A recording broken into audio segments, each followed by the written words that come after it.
Hello again, everyone, and welcome back.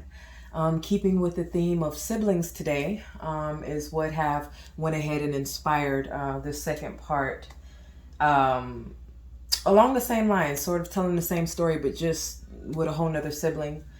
And just as a quick notation, I'm far from done with the Taurus male. The Taurus man and woman in connection to carbonation. That's just going to be a bit of work, guys. I would imagine the breakdown is probably going to take about 4 or 5 separate videos because I wanted to take that topic to a few different places before I close it. And so bear with me on that. I'm not going to give a time frame on that. But I guess my biggest thing was never wanting a topic to get redundant or boring. And so I wanted on this channel to create ways of tying astrology into real life characters, real life people, situations that you can correlate, not based off fantasy fiction or something you heard or something you were told, actual happenings, okay? And so here we go. The continuation of some stories about my siblings. To also keep in mind that these are also going to be a part. These are excerpts basically from a book that's going to be about my life, guys. So it could be very pertinent and promising to stay posted because very soon I'll have that available as well. All right, so if anyone could give Lucinda a run for her money in terms of being evil incarnate,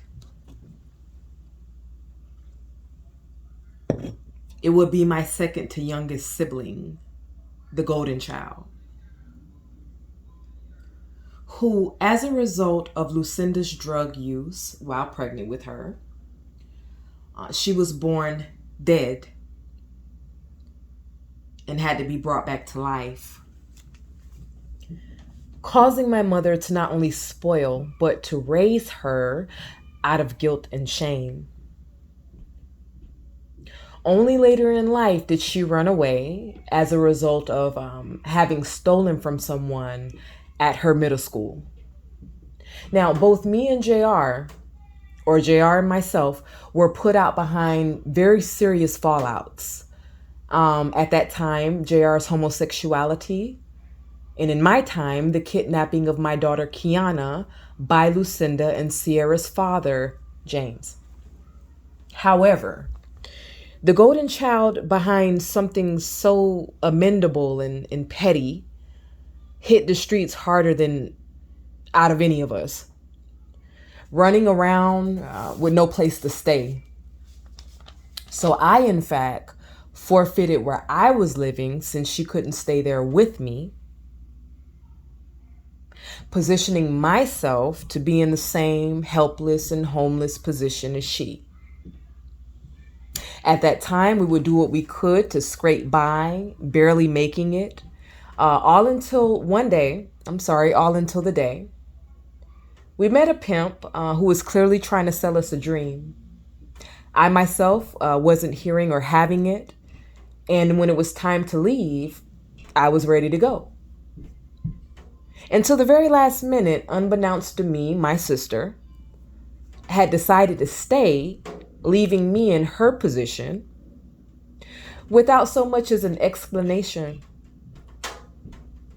And fittingly, from that day forward, the relationship would never be the same. Now, a short time later, she had begun experimenting with drugs, causing her kid's father to take her child from her.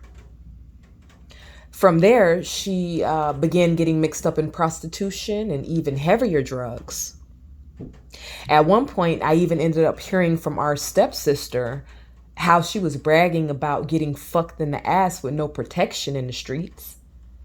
Shortly thereafter came the HIV diagnosis.